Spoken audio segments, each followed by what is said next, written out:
बिहार में स्वतंत्र प्रभार वाले आबकारी राज्य मंत्री नितिन अग्रवाल और समाजवादी पार्टी अब आमने सामने आ चुके हैं। मंत्री नितिन अग्रवाल के बयान से शुरू हुआ वाक युद्ध ट्विटर वॉर के फूहड़ अंदाज में सामने आया है। पूरा मामला नितिन अग्रवाल के ट्वीट से ही शुरू हुआ, जिसमें उन्होंने अखिलेश यादव पर तंज कसते हुए उन्हें औरंगजेब बता दिया और इसके बाद समाजवादी पार्टी ने आबकारी मंत्री को ठर्रा नरेश तक कह दिया। कुछ दिन पहले बीएसपी सांसद अफजाल अंसारी ने योगी सरकार को धमकी देते हुए कहा था कि जब उनका वक्त आएगा तो एक एक का हिसाब होगा। 3 दिन पहले केंद्रीय मंत्री अजय मिश्रा टेनी और राकेश टिकैत के बीच 2 कौड़ी का आदमी वर्सेस नस्ल खराब पर जंग छिड़ चुकी है। वहीं 3 महीने पहले विधानसभा में डिप्टी सीएम केशव प्रसाद मौर्य और अखिलेश यादव भी जबानी तौर पर भिड़ चुके हैं। तो आज बहस इसी पर, जुबा के खंजर से वार, भाषा की मर्यादा क्यों तार-तार, तर्कश में शब्दों के तीर, राजनीति के ये कैसे बयानवीर। लेकिन उससे पहले आप ये रिपोर्ट देखिए।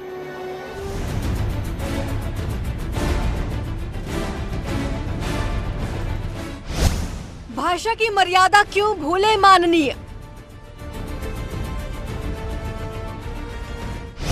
मंत्री नितिन अग्रवाल और समाजवादी पार्टी में ट्विटर वॉर। अजय मिश्रा टेनी और टिकैत में छिड़ी जुबानी जंग। मैं राकेश टिकैत को बहुत अच्छी तरह से जानता हूँ। 2 कौड़ी का आदमी है, जिसका हम लोगों ने देखा है कि अपने 2 बार चुनाव लड़ा, 2 बार जमानत जब्त हो गई। जो जिस नस्ल का होता है वो जबान से वही तो बात बोल लगा। सांसद अफजाल अंसारी की हिसाब चुकता करने की धमकी। एक दिन तुम्हारी सरकार की ताकत है, कूद लो, एक एक हिसाब होगा और एक एक चीज हम अपनी लौटा लेंगे अगर हमारी इज्जत चाहिए होगी। जब विधानसभा में भिड़ गए थे केशव और अखिलेश। सड़क किसने बनाई है, एक्सप्रेस किसने बनाया है, मेट्रो किसने बनाई है, जैसे लगता है आपने सैफई की जमीन बेच करके ये सब बनवा दिया है। इसे पैसा लाते हैं बनाने के लिए, तुमने राशन बांटा है तो बताइए क्या बात है। माननीयों की जुबानी जंग पर मचा सियासी संग्राम। आप किसी भी पार्टी की नीतियों से असहमत हो सकते हैं, उसके किसी कार्यों से अपनी असहमति जाहिर कर सकते हैं, लेकिन भाषा की मर्यादा बनी रहनी चाहिए। ये भारतीय जनता पार्टी जो अपराधियों को बचाने वाली पार्टी है, बलात्कारियों के समर्थन में खड़ी रहने वाली पार्टी है, ऐसे नितिन अग्रवाल के बारे में कुछ भी कहना हम समाजवादियों के लिए वैसा ही है जैसा कीचड़ में ईंट फेंकना है।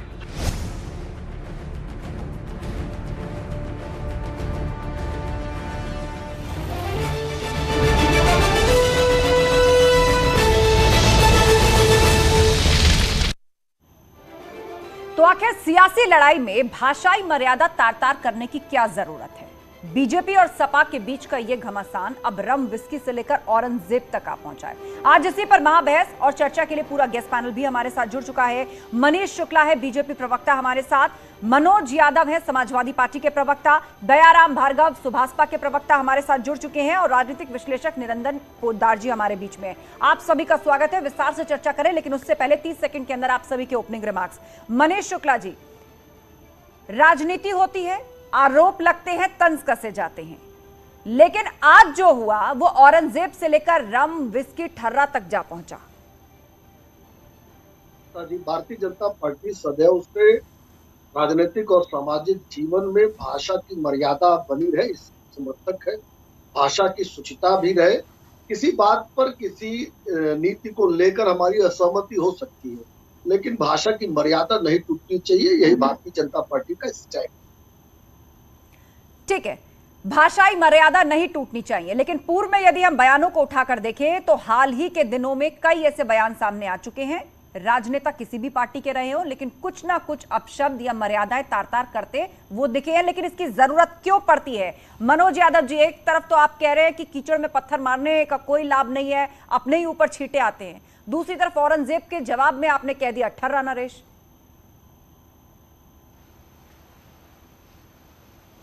नहीं, जिसका जिस तरह का व्यवहार होगा, जो आपका सवाल है कि भाषा की मर्यादा क्यों बिगड़ी, आपके माध्यम से पूरे देश को अवगत हम कराना चाहते हैं कि भाषा की मर्यादा ही नहीं बल्कि भारतीय जनता पार्टी के भाषा और व्यवहार दोनों की मर्यादा तार तार हो गई है। जब प्रधानमंत्री जी नारी के सम्मान की और अस्मिता की बात करते हैं तो उन्हीं की सरकार बिल्किस बानो के दुर्दांत अपराधियों को रिहा कर देती है। तो और भारतीय जनता पार्टी में जिस नेता की आप बात कर रही हैं, नरेश अग्रवाल अपने फादर का टिकट मांगने गए थे, 1980 की बात है। ठीक है मनोज यादव जी, फिलहाल 30 सेकंड पूरे, आगे आपकी बात हम विस्तार से सुनेंगे, लेकिन फिलहाल ओपनिंग रिमार्क्स का वक्त पूरा। दयाराम भार्गव जी, सुभाषपा भी पीछे नहीं है, आप लोगों ने भी पूर्व में न जाने क्या क्या सांपनाथ, नागनाथ, क्या कुछ कहा है। 30 सेकंड। हमारे माननीय लोगों को रखना चाहिए, चाहे विधायक हो, सांसद हो, मंत्री, और अगर भाषा की मर्यादा नहीं रखेंगे तो आप बताइए, ये चुने हुए लोग प्रतिनिधि हैं, जनता के सेवक है, जनता के जो है उत्तरदायी होते हैं।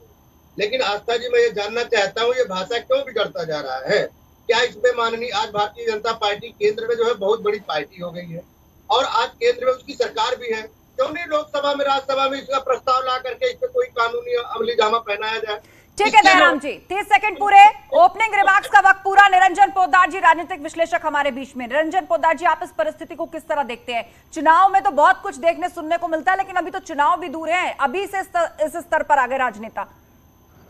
देखिए आस्था जी, जनता जिनको चुनकर के भेजती है, जो जनता के लिए कानून बनाते हैं, जनता के लिए पॉलिसियां बनाते हैं, वो लोग अगर इस स्तर की बात करेंगे तो उस जनता के मन में बहुत बुरा संदेश जाएगा और जो राजनीति के प्रति लोगों के मन में एक अरुचि पैदा हो रही है, कहीं वो नफरत के रूप में ना बदल जाए। तो इनलिए जो ये अपने आप को माननीय कहलाते हैं, तो वो माननीय जैसा अपना व्यवहार भी लोगों के सामने प्रदर्शित करें, ना कि ऐसा हो जो अपना चरित्र तो एक तरह का दिखाना चाहता हो, लेकिन उस चित्र तो एक तरह का दिखाना चाहता हो, लेकिन चरित्र उसका तो दूसरा तरीके का। ठीक है निरंजन जी, 30 सेकंड पूरे। आपने बहुत ही मुफीद बात कही है कि माननीयों को यदि माननीय कहलवाना है तो सबसे पहला तो यही है कि आप जब तक सम्मान नहीं करेंगे, खुद सम्मान कैसे पाएंगे? और राजनेताओं से तो कम से कम इसकी और आगे की उम्मीद की जाती है। मनीष शुक्ला जी, चलिए अब विस्तार से चर्चा की हम शुरुआत करेंगे। कुछ दिन पूर्व केंद्रीय मंत्री अजय मिश्रा टेनी ने भी राकेश टिकैत को 2 कौड़ी का आदमी कह दिया था। वो बात और है कि राकेश टिकैत ने भी पलट करके नस्ल की बात कर दी, उसको भी सही नहीं ठहराया जा सकता। लेकिन सवाल बुनियादी यही है कि खंडन तो करते हैं, लेकिन बार बार नेता इस तरह के बयान क्यों देते हैं? राजनीतिक मर्यादाएं, सीमाएं कम से कम इस लेवल तक आनी चाहिए क्या कि रम विस्की ठर्रा तक की बात हो जाए?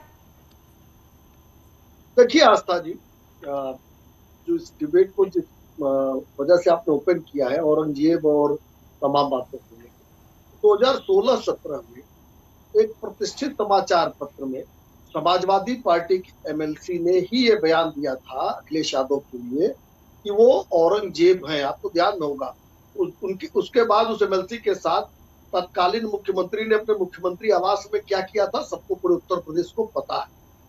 और अभी मनोज जी कह रहे थे कि नरेश अग्रवाल ने फलाना ये किया वो किया। जब वो किया था उसके बाद लंबे समय तक वो समाजवादी पार्टी में रहे, वहां से राज्यसभा के सांसद हुए। तो हमको लगता है कि जिस विषय को उठा के वो बचना चाहते हैं, वो बचाव का तरीका नहीं है।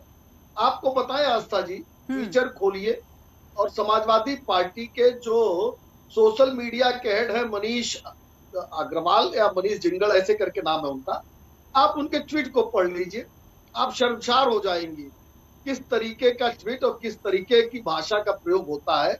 और उन ट्वीट्स में तमाम उनके ट्वीट्स को श्री अखिलेश यादव रिट्वीट भी करते हैं। तो मुझे लगता है कि लोकतांत्रिक सामाजिक और राजनीतिक क्षेत्र में आप असहमति दर्ज कर दीजिए, लेकिन भाषा की मर्यादा को नहीं तोड़ना चाहिए। और अभी जब डिबेट चलेगा, बस 5 सेकेंड, अभी डिबेट जब चलेगी तो देखिएगा कि तमाम मर्यादा अभी इसी में टूटेगी। आप कहेंगे चुप हो जाइए, देखिएगा लोग चोर मचाने लगेंगे। ठीक है मनोज जी, ये तो आप ही को फंसा दिया गया नरेश अग्रवाल को लेकर, जो ट्वीट और जो वो सदन के भीतर कह रहे हैं आप लोगों ने किया है, समाजवादी पार्टी के ऑफिशियल हैंडल से वो ट्वीट है। तो यहां तो भाजपा कह रही है कि उसके बाद वो लंबे वक्त तक सपा में रहे हैं। आज आपने उनके बेटे पर जिस तरह के शब्द का इस्तेमाल किया, नहीं ठीक, लेकिन लेकिन भाजपा जिस व्यक्ति के बयान का बचाव कर रही है आस्था, आज तो समाजवादी पार्टी में है नरेश पटेल की। जब नरेश अग्रवाल जी की बात हुई तो उनके पृष्ठभूमि के बारे में मैंने बात किया। अब वो तो नितिन के बाबा थे, तो नितिन के बाबा को 1980 में अगर किसी ने धोखा देने का काम किया तो उनके पूज्य पिताजी नरेश जी ने दिया। राजीव गांधी से गए टिकट मांगने अपने पिताजी एससी अग्रवाल के लिए और टिकट लेके आ गए अपने लिए। इसकी पूरे वो हरदोई में चर्चा हुई और लोगों ने कहा कि अरे इसने तो अपने पिताजी को ही डिरेल कर दिया।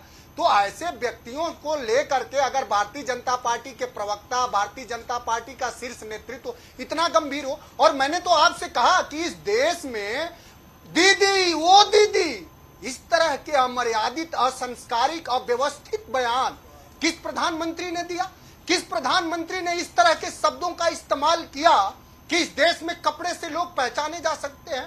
तो भारतीय जनता पार्टी एक सांप्रदायिक पार्टी है और हर जगह कहीं भी लोगों में, लेकिन आपने रम विस्की ठर्रा पे अभी तक कोई जवाब नहीं दिया मनोज यादव। सद्भाव कैसे बिगड़े ये जी? आपने अभी रम विस्की ठर्रा नरेश पर जवाब नहीं दिया। ठर्रा और रम विस्की ठर्रा नरेश तो चूंकि नरेश हो चुके हैं भारतीय जनता पार्टी की, तो बयान दे तो रहे हैं मनीष भाई, आप ये नहीं सुन पा रही हैं। तो सारे देश भर के जो पाप हैं, जो देश भर के अपराधी हैं, जो भ्रष्टाचारी हैं, उनकी एक बड़ी washing machine Bharatiya Janata party के पास है। आप नहीं जानती हैं, पूरा देश देख रहा, पूरे देश के लोग देख रहे हैं। अब भारतीय जनता पार्टी इस तरह के विमर्श और आगे क्यों ले आती है, इस पे ये भी मैं आपको बता दूं। भारतीय जनता पार्टी इस तरह के विमर्श इसलिए आगे ले आ पाती है कि अब इस देश में भयंकर महंगाई, भयंकर भ्रष्टाचार। मनीष शुक्ला कुछ कहना चाह रहे हैं इस पर। आपने जो सफाई में बातें कही हैं, आपने जो आरोप लगाए हैं, मनीष शुक्ला उसका जवाब देना चाहते हैं। ठीक है मनीष शुक्ला जी बोलिए। शांत हो जाइए मनोज। खत्म कर रहा हूँ। आ गई आपकी बात, आ गई आपकी बात। आप कुछ मुद्दों का जिक्र कर रहे हैं ना कि वो मुद्दा छुपाना चाह रहे हैं, बात आ गई आपकी। बोले मनीष अग्रवाल, मर्यादा मान नहीं सकते, मर्यादा का पालन कर ही नहीं सकते जिस पार्टी के असहमति हैं तो अभी असहमति जताते हैं तो नरेश अग्रवाल को मैंने एक कहा था ना, भारतीय जनता पार्टी से निकालिए। समाजवादी पार्टी के प्रवक्ता ही मनोज जी सुन लीजिए, आप बात आ गई आपकी, सुन लीजिए, बोलिए मनीष जी। देखिए ये समाजवादी पार्टी का भी अजीब चरित्र है। नहीं, समाजवादी पार्टी के प्रवक्ता दीदी असंसदीय हो गया, जैसे नैतिक दीदी शब्द अपमानजनक हो गया इनके लिए। भैया मनोज जी जरूर अपमानजनक लगेगा दीदी, क्योंकि जिनके संरक्षक कहते रहे हो कि लड़कों से गलती हो जाए करती है, उनके लिए दीदी शब्द जो है अपमानजनक हो जाता है। भाई शांत हो जाओ। देखो समर्थन कर रहे हो मनोज जी, देखिए मैं तो मर्यादा वाली पार्टी का प्रवक्ता हूँ, मुझे मेरी बात कहने दीजिए। आस्था जी देखिए, मनोज जी सब्र रखिए थोड़ा।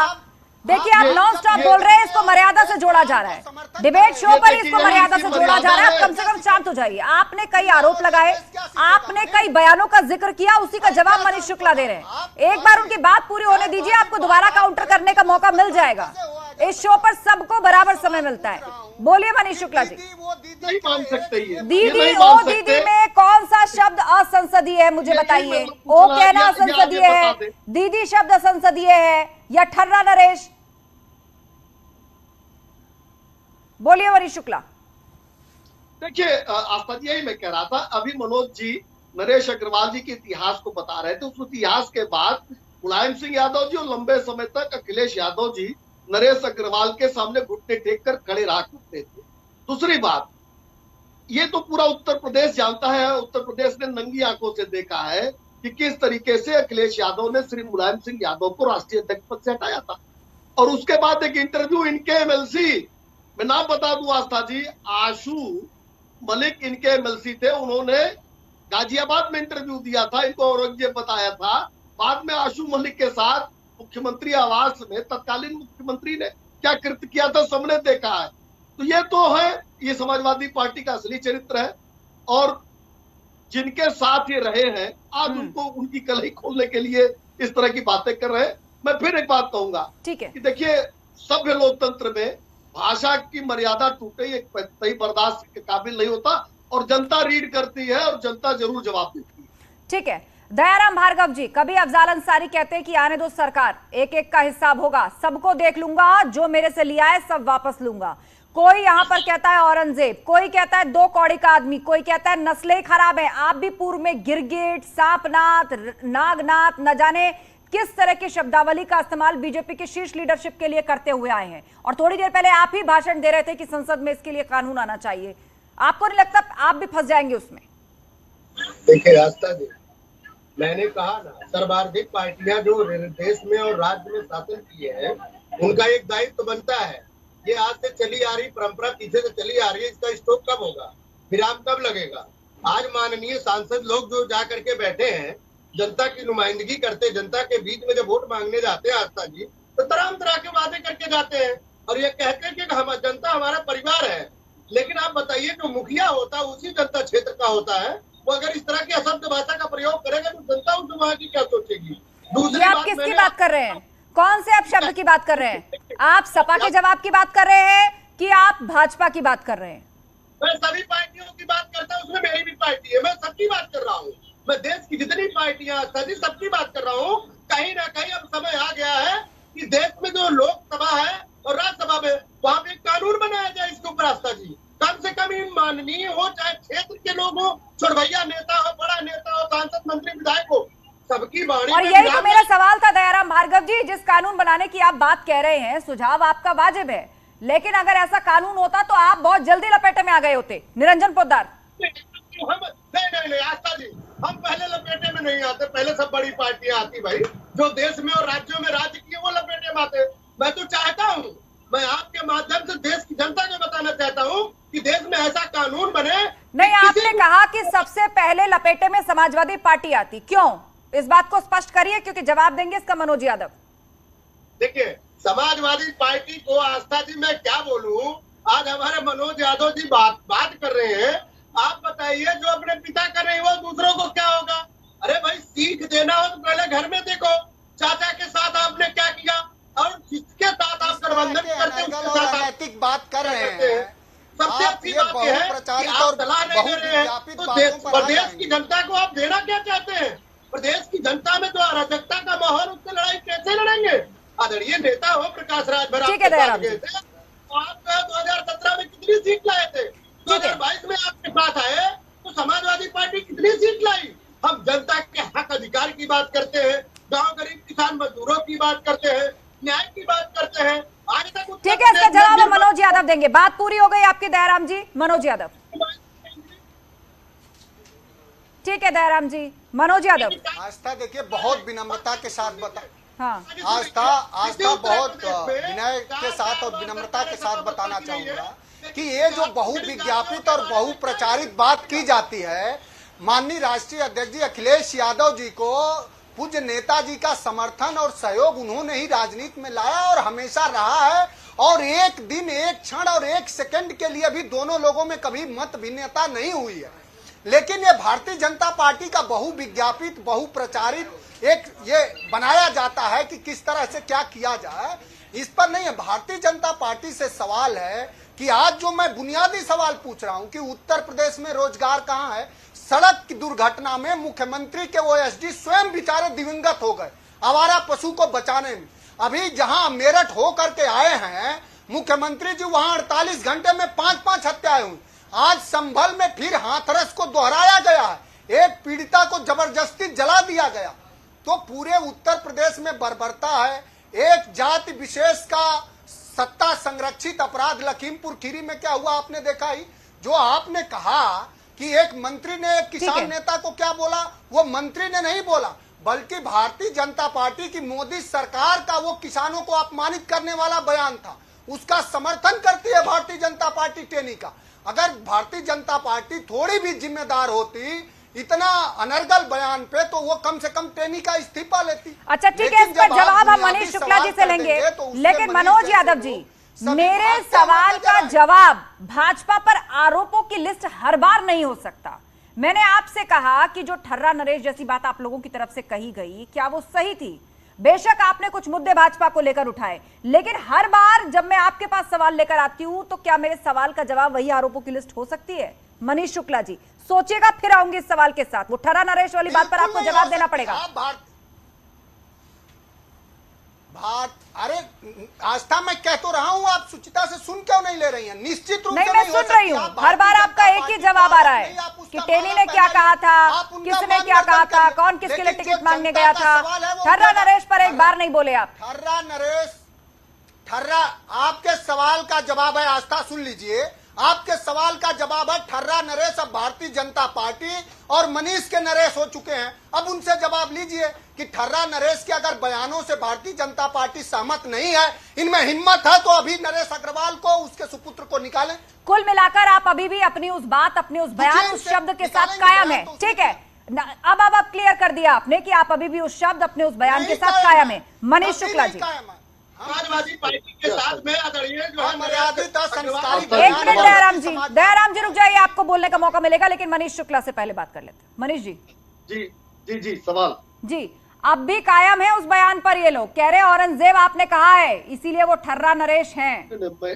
आस्था जी, मैंने औरंगजेब शब्द कहाँ से इजाद हुआ था इसीलिए उसका इतिहास बता दिया। आशू मलिक समाजवादी पार्टी के एमएलसी 2016-17 में उन्होंने एक प्रतिष्ठित समाचार पत्र अंग्रेजी के गाजियाबाद में इंटरव्यू दिया था और अखिलेश यादव जी के लिए इन शब्दों का प्रयोग किया था। लेकिन मैं तो अखिलेश यादव जी कह रहा हूँ, मैं आस्था नहीं बुलाता, मैं आस्था जी कहता हूँ, क्योंकि मैं मर्यादा वाली पार्टी का हूँ। अभी आप उनके प्रवक्ता का भाषण सुन लीजिएगा या उन्होंने जो जवाब दिया आपको समझ में आ जाएगा। उन्होंने इस शब्द का इजाद किया था। एक बात पे मैं एकदम अडिग हूँ कि मुलायम सिंह यादव जी से जबरदस्ती अध्यक्ष की कुर्सी छीनी गई थी और चुनाव चिन्ह को लेकर चुनाव आयोग तक पिता और पुत्र गए थे। मनोज जी, आप भूल गए कि जनता को भुलाना चाहते हैं। ये चीजें होती हैं, तथ्यात्मक होती हैं और अनवरत ये इतिहास में दर्ज हो गई है कि चुनाव निशान साइकिल मिले इसके लिए पिता पुत्र चुनाव आयोग गए थे। ठीक है दयाराम भार्गव जी, आपको मैंने बीच में रोक दिया था, 10 सेकंड बात पूरी कीजिए, उसके बाद निरंजन पोद्दार जी के पास सवाल लेकर जाऊंगी। दयाराम भार्गव। आस्था जी, मैंने जो बात कही, आज जो बात कह रहे हैं, समाजवादी पार्टी के जो हमारे नेता कह रहे हैं, नरेश अग्रवाल जी जब समाजवादी पार्टी से राज्यसभा सांसद थे, उन्होंने जो है राज्यसभा में क्या बोला था? तब क्या इन्होंने इस्तीफा लिया था? मैंने कहा चाहे हमारी पार्टी के हो, किसी अन्य दल के नेता हो, सांसद विधायक मंत्री हो, इन माननीयों के मुंह पे ताला टेप कैसे लगेगा? वो जो है जाकर के लोकसभा में कोई कानूनी प्रक्रिया क्यों नहीं बनाई जाती? ठीक है, बात आ गई आपकी। निरंजन पोद्दार जी, ये बताइए कि इस तरह की भाषा और शब्दों का जब इस्तेमाल होता है, क्या बढ़िया संदेश जाता है क्या इससे अपने वोटर्स में? क्यों इस्तेमाल करते हैं लोग ऐसे शब्द? देखिए आस्था जी, आज की तारीख में जो सस्ती राजनीति का फलसफा लोगों ने समझा हुआ है वो है खर्चा और चर्चा, यानी कि किस तरीके से खबरों में बना रहना है। लेकिन वो लोग ये भूल जाते हैं कि ऐसे बयानों से या ऐसे जो ट्विटर वार हैं, इनसे वो खबरों में तो बने रह सकते हैं, लेकिन वो स्थान या वो सम्मान नहीं पा सकते। एक समय आपने देखा होगा जब अटल जी पूरी जीवन उन्होंने अपोजिशन में बिताया, लेकिन जब वो संसद में बोलते थे तो तमाम पक्ष और विपक्ष जितने सांसद होते थे सब पिन ड्रॉप साइलेंस करके उनकी बात सुनते थे और पूरा संसद उनको सम्मान से सुनता था और समझ लीजिए उनकी स्पीच का आनंद लेता था। लेकिन वो चीज आप में कभी भी नहीं आ सकती अगर आप इस तरीके की बयानबाजी करेंगे। और देखिए ऐसा है, अगर नितिन अग्रवाल जी ने कोई अपशब्दों का प्रयोग किया है, किसी ने कोई अपशब्दों का प्रयोग किया है, तो दूसरा व्यक्ति भी अगर उसी से ज्यादा कीचड़ अगर अपने मुंह से निकालेगा तो इसको आप यूं कहें कि वो उससे बड़ा गंदगी फैला रहा है। और मैं तो इसमें कहूंगा कि अगर आप उस समय अगर आप भद्र भाषा का प्रयोग करते हैं तो वही वाली बात होगी कि आप बड़े होंगे, बड़ा जिसको कहते हैं क्षमा बड़न को चाहिए, छोटन को उत्पात का, हरि को घटो जो भृगुमारी लात। तो देखिए आस्था जी, इन चीजों को इनको समझना चाहिए। जनता इनसे इनको चुन करके भेजती है। 10 सेकंड और आस्था जी, आपने बहुत टाइम बाद में आपने मेरे को समय दिया है। जनता इनको चुन करके भेजती है और मेरे हिसाब से जो ये ट्विटर वार या जो भी ये इनका घात प्रतिघात है, ये जनता के कार्यों पे हो। जो भी मंत्री हो, जो भी पदस्थ हो, वो जनता के कार्यों के ऊपर अपना ट्वीट करें और जो विपक्ष हो वो जनता के कार्यों के लिए उनका कुर्ता खींचे, तो जनता का कार्य होगा और जनता को बहुत अच्छा लगेगा। बिल्कुल, लेकिन दुखद स्थिति यही है कि कार्य और उन पर बातचीत जरा पीछे है, शब्दों के खंजर जरा ज्यादा आगे हैं। मनोज जी, इससे वोट बढ़ जाता है क्या इस तरह के शब्दों के खंजरों का इस्तेमाल करने से? नहीं, आस्था हम लोग ये बिल्कुल नहीं बढ़ जाता है जो आपका सवाल है। हम लोग बिल्कुल उस बात को मानने वाले हैं कि ऐसी वाणी बोलिए मन का आशा खो और आपा खोए। लेकिन भारतीय जनता पार्टी जिसके मैंने बता दिया आपको, मैं बता तो रहा हूँ, कैसे बताऊं आपको? मैं समझ रहा हूँ कि आप अच्छे से सुनना नहीं चाहती हैं। नहीं, मैं सुन रही हूँ, लेकिन जो दोहा आप दोहरा रहे हैं उसमें कुछ शाब्दिक गड़बड़ी थी, बस मैंने उसी को ठीक किया। बोलिए। नहीं, कोई शाब्दिक आपके सुनने में फेर हुआ। मुझे 1000 2 मेरे साथ में से बहुत जनता भी सुन रही है मनोज जी, कोई बात नहीं, आप बात पूरी कीजिए। विषय नहीं है जो आप बात